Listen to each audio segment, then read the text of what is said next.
Hi നമസ്കാരം, welcome back to my YouTube channel. ഒത്തിരി സങ്കടത്തോടുകൂടി മമ്മിയും പപ്പായും ആ ജനലിൻ്റെ അപ്പുറത്ത് നിന്ന് tata bye bye good bye ഒക്കെ പറഞ്ഞു എന്നെ അകത്ത് കയറ്റി വിട്ടു. കൊച്ചിൻ ഇൻ്റർനാഷണൽ എയർപോർട്ടിലാണ്. അപ്പോൾ ഇവിടെ അൺഎക്സ്പെക്റ്റഡ് ആയിട്ട് ഈ ഒരു ഷെഫിനെ കണ്ടുമുട്ടി. നമ്മളുടെ പഴയ ഹോട്ടലിലെ ഷെഫായിരുന്നു. അപ്പം ഷെഫ് എനിക്കൊരു അടിപൊളി ഒരു കോഫിയൊക്കെ ഓഫർ ചെയ്തു. നല്ല സൂപ്പറായിരുന്നു കേട്ടോ. അൺഎക്സ്പെക്റ്റഡ് മീറ്റ് ആയിരുന്നു. സോ എൻ്റെ ഫസ്റ്റ് ഫ്ലൈ ദുബായിലേക്കാണ്. എത്തിഹാദാണ് എൻ്റെ എൻറ്റയർ ട്രിപ്പ് ഓപ്പറേറ്റ് ചെയ്യുന്നത്. കൊച്ചി ടു ദുബായ് നല്ല അടിപൊളി ഫ്ലൈറ്റ് ആയിരുന്നു. അതിൽ ബ്രേക്ക്ഫാസ്റ്റ് ഒക്കെ ഉണ്ടായിരുന്നു കേട്ടോ. പക്ഷേ ഞാൻ നല്ല ഉറക്കമായതുകൊണ്ട് ഞാൻ സ്നേഹപൂർവ്വം അത് നിരസിച്ചു. പിന്നെ നല്ല ഫ്ലൈയിങ് ആയിരുന്നു കേട്ടോ. അത് കഴിഞ്ഞ് ഒരു 6:30 വെളുപ്പിന് 6:30 സമയത്ത് 4 മണിക്ക് അവിടെ നിന്ന് പുറപ്പെട്ടത്. ഒത്തിരി നടക്കാനുണ്ടായിരുന്നു, ഒത്തിരി നടക്കാൻ. അടുത്തത് നമ്മളുടെ ന്യൂയോർക്കിലേക്കുള്ള ഫ്ലൈറ്റ് പിടിക്കാൻ വേണ്ടിയിട്ട്. അപ്പോൾ ഇത് പാമ്പുംകോണി സിസ്റ്റം കേട്ടോ. അങ്ങനെ ആ വട്ടം കറങ്ങി പോരുന്നത് ഞാൻ ഈ പാമ്പുംകോണി സിസ്റ്റം എന്നാണ് പറയാറ്. അപ്പം ദുബായ് എയർപോർട്ടിൽ അത്യാവശ്യം എനിക്ക് തോന്നുന്ന ഒരു 2 കിലോമീറ്ററോളം ഞാൻ നടന്നിട്ടുണ്ട് അടുത്ത ഗേറ്റിലേക്ക് എത്താൻ. അതായത് നമുക്ക് ന്യൂയോർക്കിലുള്ള ഫ്ലൈറ്റ് പിടിക്കാൻ വേണ്ടിയിട്ട്. അപ്പം ആ നടപ്പ് ദുബായ് എയർപോർട്ട് എന്ന് പറഞ്ഞിട്ട് വമ്പൻ എയർപോർട്ട് കേട്ടോ, പറയാതിരിക്കാൻ പറ്റത്തില്ല. അപ്പം കണ്ടോ നല്ല സൺറൈസൊക്കെ നമുക്ക് കാണാൻ പറ്റും. അങ്ങനെ പോകുന്ന വഴിക്ക് എനിക്ക് ഏതായാലും 10 മണിക്കായിരുന്നു ഫ്ലൈറ്റ്. അപ്പോൾ സമയമുണ്ടല്ലോ, 6:30 കഴിഞ്ഞല്ലേ ഉള്ളൂ എന്ന് വിചാരിച്ച് ഞാൻ കയറിയതാണ് എൻ്റെ ഫേവറേറ്റ് ഷോപ്പായ ബാത്ത് ആൻഡ് ബോഡി വർക്ക്സിൽ. അപ്പോൾ അവിടെ കയറിയപ്പം 2 ബോഡി ലോഷനും 2 സ്പ്രേയും അങ്ങനെ ഒക്കെ എടുത്തു. ഞാൻ പർച്ചേസ് ചെയ്തു കേട്ടോ. എനിക്ക് ഒരു $51 എൻ്റെ US കറൻസി അനുസരിച്ച്.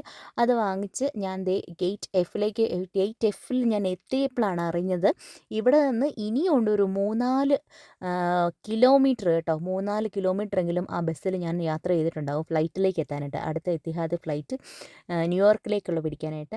സത്യം പറഞ്ഞാൽ നടന്ന് ഊപ്പാടിളകി കേട്ടോ. അപ്പോഴാണ് മനസ്സിലായത്, രാവിലെ ബ്രേക്ക്ഫാസ്റ്റ് സ്നേഹപൂർവ്വം നിരസിച്ചതിൻ്റെ വില മനസ്സിലായത്. സോ കാശ് കൊടുത്ത് മേടിക്കേണ്ടി വന്നു ഗൈസ്.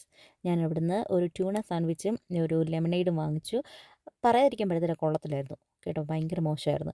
പിന്നെ എനിക്ക് പറയാനുള്ളൊരു സങ്കടം എന്താണെന്ന് വെച്ചാൽ, ഞാൻ ഇവിടുന്ന് വലിയ കാര്യത്തിൽ മേടിച്ച് ആ പെർഫ്യൂമും ആ ബോഡി ലോഷനൊക്കെ എടുത്ത് കളഞ്ഞു കേട്ടോ അവർ. US ഇമിഗ്രേഷൻ്റെ സമയത്ത് ഞാൻ കാല് പിടിച്ച് പറഞ്ഞു നോക്കി. പക്ഷേ എനിക്കിത് അറിയാമായിരുന്നു. പക്ഷേ ഞാൻ വിചാരിച്ചു എയർപോർട്ടിൽ നിന്ന് വാങ്ങിക്കുന്നതാകുമ്പോൾ നമുക്ക് കുഴപ്പമില്ലെന്ന് ഞാൻ വിചാരിച്ചു. 3 ounce താഴെയുള്ള ലിക്വിഡ് ഐറ്റംസ് മാത്രമേ നമുക്ക് കൈ പിടിച്ചുകൊണ്ട് നടക്കാൻ പറ്റുള്ളൂ കേട്ടോ. എൻ്റെ സങ്കടം കണ്ടിട്ടായിരിക്കണം അവിടെയുള്ള ഓഫീസേഴ്സ് എന്നെ ആ എത്തിഹാദിൻ്റെ എയർലൈൻസിലേക്ക് ഓഫീസിലേക്ക് കൊണ്ടുപോയി അവരോട് ചോദിക്കാൻ വേണ്ടി. പക്ഷേ എന്നാലും അവർ സമ്മതിച്ചില്ല കേട്ടോ. അവർ നടക്കത്തില്ല എന്നാണ് പറഞ്ഞു. സോ ഞാൻ അത് അവർക്ക് തന്നെ കൊടുത്തിട്ട് പോന്നു. ഞാൻ ഇനി നമ്മൾ എത്തിഹാദ് ഫ്ലൈറ്റിൽ മെയിൻ വലിയ ഫ്ലൈറ്റ് ഇതാണ്, നമ്മളുടെ ന്യൂയോർക്കിലേക്കുള്ള ഫ്ലൈ ചെയ്യുന്ന. എനിക്ക് തോന്നുന്നു ഒരു 13 മണിക്കൂർ യാത്ര ഉണ്ടായിരുന്നു. അപ്പം ഈ ഫ്ലൈറ്റ് നമ്മൾ കയറുകയാണ്. വലിയ ഫ്ലൈറ്റ് കേട്ടോ, ഒത്തിരി നിറച്ച ആൾക്കാരും ഉണ്ടായിരുന്നു. പിന്നെ എനിക്ക് സീറ്റ് അപ്ഗ്രഡേഷൻ കിട്ടി കേട്ടോ. എനിക്ക് എക്സ്ട്രാ ലെഗ് റൂം സീറ്റാണ് കിട്ടിയിരുന്നത്. നല്ല സ്പേഷ്യസ് ആയിട്ടുള്ള സീറ്റ്. ഇതിൻ്റെ സിസ്റ്റമൊക്കെ നോക്കുകയാണെങ്കിൽ എല്ലാം പെർഫെക്റ്റ് ആണ്. എല്ലാം നന്നായിട്ട് ഒത്തിരി നല്ല പടങ്ങളൊക്കെ ഉണ്ടായിരുന്നു കേട്ടോ. സാധാരണ ഞാൻ പോകുമ്പോഴത്തേക്ക് വല്ല പഴയ എന്തെങ്കിലുമൊക്കെ 2-3 പടങ്ങളൊക്കെ കാണുള്ളൂ. പക്ഷേ ഇതെന്ന് പറഞ്ഞാൽ ഒരുപാട് പടങ്ങളൊക്കെ അപ്ലോഡ് ചെയ്തിട്ടുണ്ട് അപ് ടു ഡേറ്റ് ആയിട്ട്. പിന്നെ ഫുഡ് വന്നു, നമ്മളുടെ ആദ്യത്തെ ഫുഡ് തുറന്നപ്പോൾ ഞാൻ വെജാണ് വാങ്ങിച്ചത്. പനീറും റൈസും പിന്നെ എന്തോ ഒരു കറിയും പിന്നെ ഒരു ബീട്രൂട്ടിൻ്റെ അകത്ത് യോഗട്ടൊക്കെ വെച്ചിട്ടുള്ള സാധനം. പിന്നെ ഇത് ഡെസേർട്ടായിട്ട് വരുന്നൊരു പുഡിങ്. കുഴപ്പമില്ല, എനിക്ക് ഫ്ലൈറ്റ് ഫുഡ് അത്ര ഇഷ്ടമല്ല. പിന്നെ പിന്നെ വന്ന ഒരു ഫുഡെന്ന് പറഞ്ഞാൽ ഇതൊരു സാൻഡ്വിച്ചായിരുന്നു. ഇതും ഞാൻ വെജാണ് വാങ്ങിച്ചത്. ചീസൊക്കെ വന്നിട്ടൊരു സാധനം. പിന്നെ ഇവർ തരുന്ന സാൻഡ്വിച്ച് ഇതെല്ലാം എപ്പോഴും നല്ല തണുത്തിരിക്കും കേട്ടോ, ഒരിക്കലും ചൂടാക്കിയിട്ടുള്ളതായിരിക്കത്തില്ല. ഇത് നല്ല തണുത്ത സാധനമാണ്. അപ്പോൾ ഇതിൻ്റെ അകത്ത് എന്തൊക്കെയോ സാധനങ്ങളൊക്കെ വെച്ച് ജസ്റ്റ് അങ്ങ് തിന്നാം, ആ ഒരു ടൈപ്പ്. വലിയ മെച്ചം എന്ന് പറയുന്നില്ല, എനിക്ക് അത്ര ഇഷ്ടമല്ല ഫ്ലൈറ്റിലെ ഫുഡ്. പിന്നെ ഇതിൻ്റെ ആണെങ്കിലും അറേബ്യൻ ഫുഡ് പോലത്തെ ഫുഡുകളാണ് എല്ലാം. പിന്നെ ഇതൊരു ഡെസേർട്ടായിട്ട് തന്നതാണ്, എന്താണെന്ന് വെച്ചാൽ എനിക്കറിയില്ല. ഇതും കുഴപ്പമില്ല. അങ്ങനെ ഞാൻ ഒരൊറ്റ സ്പൂണൊക്കെ എടുത്തിട്ട് ഞാൻ നിർത്തുകയുള്ളൂ കേട്ടോ. അങ്ങനെ ഞാൻ കഴിച്ചില്ല. പിന്നെ നമ്മൾ കുറേ ഉറക്കമൊക്കെ ഉറങ്ങിക്കഴിഞ്ഞ് കുറേ സിനിമയെല്ലാം കണ്ടു. അപ്പോൾ ഇതിനകത്ത് കറക്റ്റ് കാണിക്കും കേട്ടോ, ഈ നമ്മളിപ്പോൾ എവിടം വരെയായി, ഇനി എത്ര ദൂരം കൂടെ നമുക്ക് ട്രാവൽ ചെയ്യണം എന്നൊക്കെ ഉള്ളത് കറക്റ്റായിട്ട് ഈ നമ്മുടെ സ്ക്രീനിൽ കാണും. അന്നേരം അടുത്ത ഫുഡ് വന്നു. അടുത്ത ഫുഡ് വന്നതെന്ന് പറഞ്ഞാൽ ഇതേപോലെ തന്നെ ഒരു ബണ്ണുണ്ടാവും, പിന്നെ ഡെസേർട്ട് ഉണ്ടാവും, പിന്നെ വെജിറ്റബിൾ കട്ട് ചെയ്തിട്ട് അതിൻ്റെ മണ്ടയിൽ കുറച്ച് ചീസും കാര്യങ്ങളൊക്കെ ചെയ്ത സാധനങ്ങളായിരുന്നു.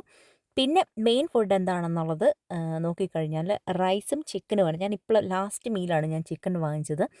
ഇത് സൂപ്പറായിരുന്നു കേട്ടോ, നല്ലതായിരുന്നു. അതായത് അതുവരെ തന്ന ഫുഡുകളിൽ ഏറ്റവും നല്ലതായിരുന്നു.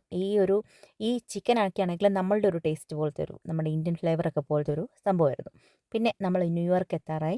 ന്യൂയോർക്ക് നമ്മൾ റൺവേയിൽ ലാൻഡ് ചെയ്ത് കഴിഞ്ഞിട്ടായിരുന്നു. പിന്നെ അങ്ങോട്ടുള്ളതെല്ലാം വൻ ദുരന്തമായിരുന്നു. ആ റൺവേയിൽ നമ്മൾ മണിക്കൂറുകളോളം ഇരുന്നിട്ടാണ് നമ്മളവിടെ പുറത്തിറക്കി വിട്ടത്. അതിനുശേഷം ഞാൻ ഓടിയ ഓട്ടത്തിന് കണക്കില്ല. കാരണം അടുത്ത ഫ്ലൈറ്റ് എനിക്ക് ഉടനെ തന്നെയായിരുന്നു. ഒരു ഹാഫ് ആൻ അവറിനുള്ളിൽ തന്നെയായിരുന്നു. സോ ഞാനത് ഓടി ഓടി ഓടി ഓടി കഷ്ടപ്പെട്ട് ഞാൻ ഒത്തിരി ടയേർഡായി. വൻ ദുരന്തം എന്ന് നമുക്ക് പറയാം. ന്യൂയോർക്കിൽ ഇറങ്ങിയിട്ട് എനിക്ക് ഭയങ്കരമായിട്ട് ബുദ്ധിമുട്ടേണ്ടി വന്നു ഓസ്റ്റിനിലേക്കുള്ള ഫ്ലൈറ്റ് പിടിക്കാൻ വേണ്ടി. ഞാൻ കിട്ടും എന്ന് പോലും പ്രതീക്ഷിച്ചില്ല. അതേമാതിരി ഡിലേ ആയിരുന്നു. നമ്മൾ റൺവേയിൽ ഇറക്കിയിട്ട് നമ്മൾ ഒത്തിരി സമയം കഴിഞ്ഞിട്ടാണ് ഫ്ലൈറ്റിൽ നിന്ന് പുറത്തിറക്കിയത്. അതായിരുന്നു മെയിൻ പ്രോബ്ലം. പിന്നെ എനിക്ക് ഒരുപാട് ഇൻ്റർനാഷണലിൽ നിന്ന് ഡൊമസ്റ്റിക് ട്രാവൽ ചെയ്യേണ്ടതുകൊണ്ട് ഒത്തിരി ഫോർമാലിറ്റീസ് ഉണ്ടായിരുന്നു. ഒരുപാട് ക്യൂ ഉണ്ടായിരുന്നു. ഒരുപാട് ദൂരം ഓടേണ്ടി വന്നു. നടക്കുകയല്ല, ഓടേണ്ടി വന്നു. അത്രയും ഡിലേ ആയി. അങ്ങനെ ഞാൻ ഓസ്റ്റിനിലേക്കുള്ള ഫ്ലൈറ്റ് അമേരിക്കയുടെ തന്നെ സ്വന്തം എയർലൈൻസ് ആയിരുന്നു. വന്ന അവസാനം ഞാൻ ഓസ്റ്റിനിലെത്തിയപ്പോൾ ഞാൻ ടയേർഡായി ഗൈസ്. ഞാൻ എങ്ങനെയാണ് അവിടെ എത്തിയെന്ന്, കാരണം ഞാൻ ആ ഫ്ലൈറ്റ് പൊങ്ങിയെന്ന് പറഞ്ഞില്ല, ലാൻഡ് ചെയ്തതല്ല, അതേപോലെ ഉറങ്ങിപ്പോയി. ആ ഒരു 2-3 മണിക്കൂറോ 4 മണിക്കൂറോ ഫ്ലൈയിങ് ഉണ്ടായിരുന്നു. ഞാൻ സത്യമായിട്ട് ഉറങ്ങിപ്പോയി. അറ്റ് ലാസ്റ്റ് ഞാൻ എൻ്റെ അഖിലിനെ കണ്ടുമുട്ടിയപ്പോഴാണ് ഗൈസ് എനിക്കൊന്ന് ശ്വാസം നേരെ വേണ്ടത്. അപ്പോൾ എൻ്റെ കൊച്ചി ടു അമേരിക്കൻ ഫ്ലൈയിങ് യാത്ര എല്ലാവർക്കും ഇഷ്ടപ്പെടുന്നു വിചാരിക്കുന്നു. മറ്റൊരു വീഡിയോ കാണാം. ബൈ.